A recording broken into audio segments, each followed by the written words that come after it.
Ready start.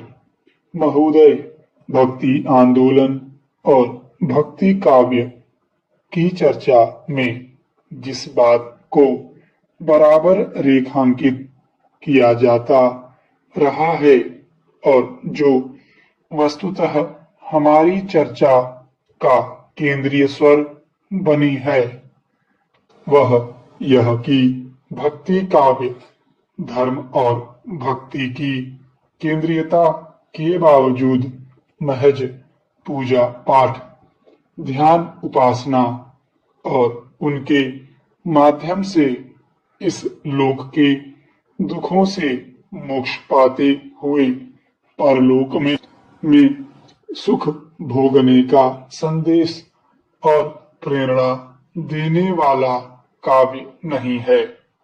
धर्म और भक्ति के आवरण में वह सामाजिक अन्याय के विरोध में और मानवीय न्याय के पक्ष में एक उन्नत मानवीय समाज और एक उन्नत मूल्य व्यवस्था के पक्ष में खड़ा होने वाला और उसके लिए संघर्ष करने वाला काव्य है। ऐसा नहीं है जैसा कि प्रायः ऊपरी तौर पर समझ लिया जाता है कि सामाजिक अन्याय के विरोध में मानवीय न्याय के पक्ष में निर्गुण संतों के स्वर ज्यादा मुखर हैं और उनमें अधिक ऊष्मा है, जबकि सगुण भक्ति की कविता में परंपरागत सामाजिक संरचना का प्रायः समर्थन हुआ है और उसमें चली आ रही सामाजिक सोच को भी गाढ़ा किया गया है।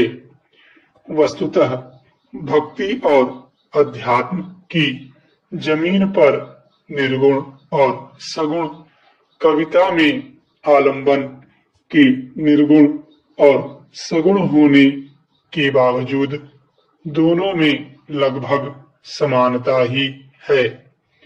अंतर दिखाई पड़ता है जब ये भक्त कवि अपने समय और समाज पर दृष्टि डालते हैं, उनका चित्रण करते हैं और उन पर अपनी राय देते हैं।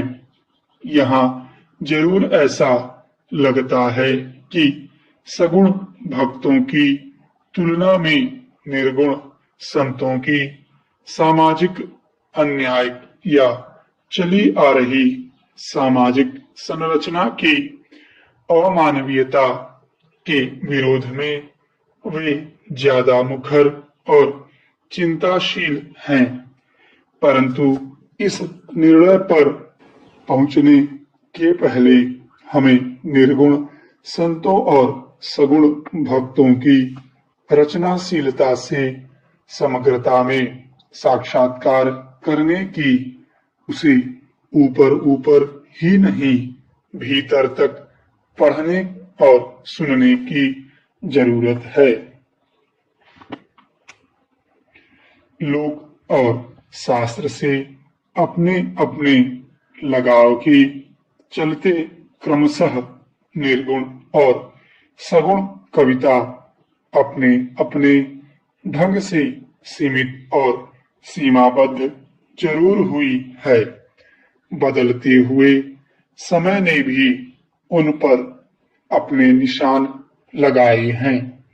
निर्गुण और सगुण भक्तों का समाज दर्शन एक जैसा जरूर नहीं है, परंतु जैसा हमने कहा, बावजूद इसके अपनी सामाजिक चिंता में, अपने मानवीय सरोकारों में सगुण भक्त निर्गुण संतों से एकदम अलग थलग नहीं है।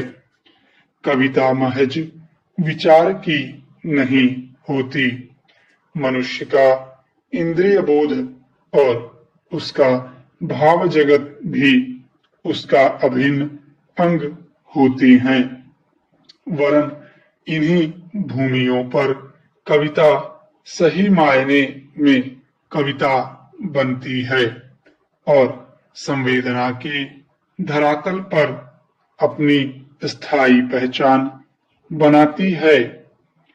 जैसा कि हम आगे देखेंगे, विचार के स्तर पर सगुण भक्तों ने जो भी कहा और प्रतिपादित किया हो, भावबोध के धरातल पर, संवेदना के धरातल पर, चित्रण के धरातल पर, विचार के स्तर पर वे अपने कहे हुए से भिन्न मानव प्रेम, सामाजिक न्याय तथा उन मूल्यों को ही सामने लाते हैं जो निर्गुण भक्तों का प्रतिपाद्य है।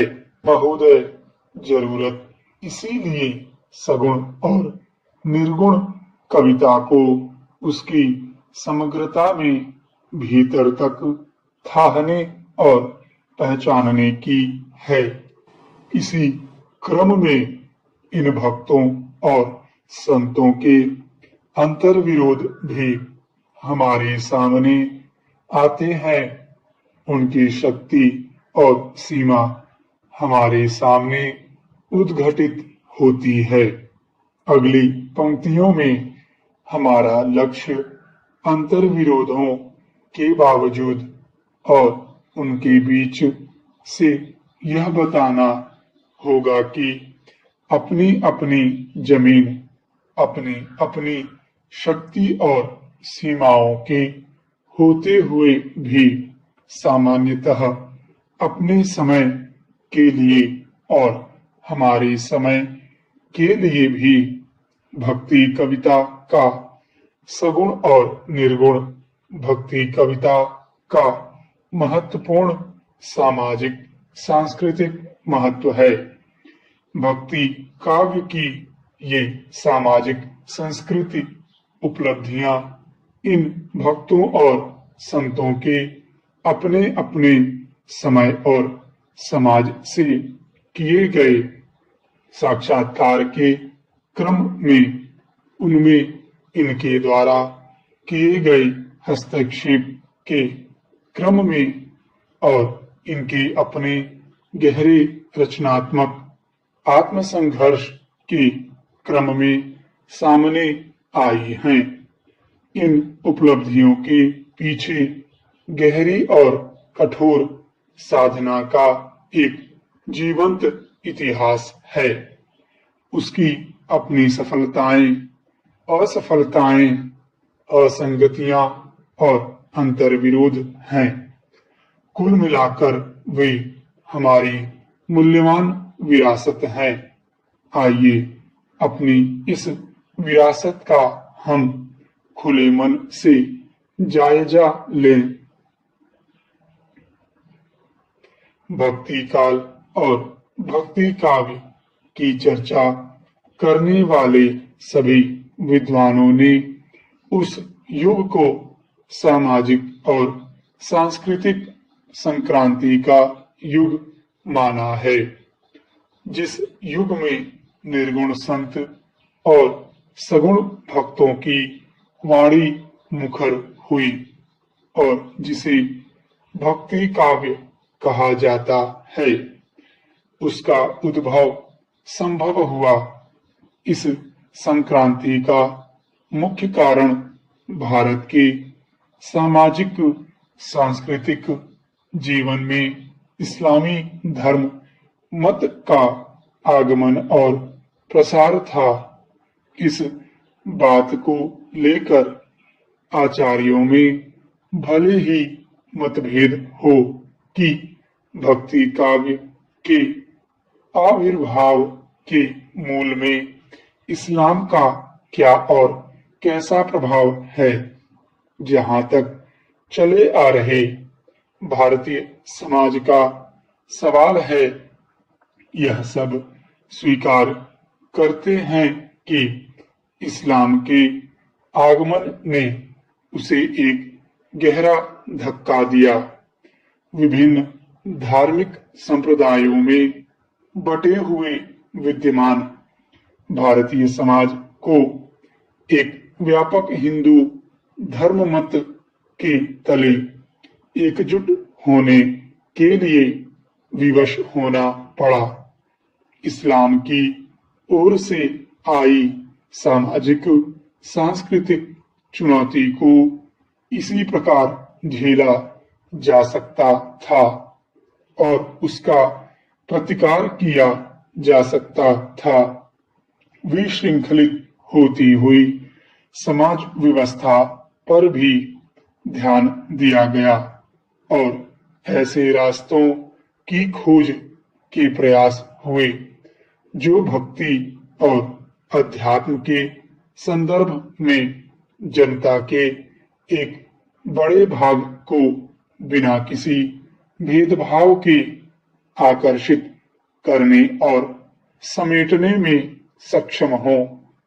सामाजिक स्तर पर भेदभाव विहीन सामाजिक संरचना का सवाल जटिल होने के नाते भले ही विचारणीय न बन पाया हो, परंतु धर्म तथा भक्ति के अगुआ लोगों ने, आचार्यों और धर्माचार्यों ने कम से कम भक्ति के धरातल पर मनुष्य और मनुष्य में भेद न करने की बात को जरूर उठाया और युग की अपनी विशेष स्थिति के संदर्भ में वे इस अभियान में बहुत कुछ सफल भी हुए।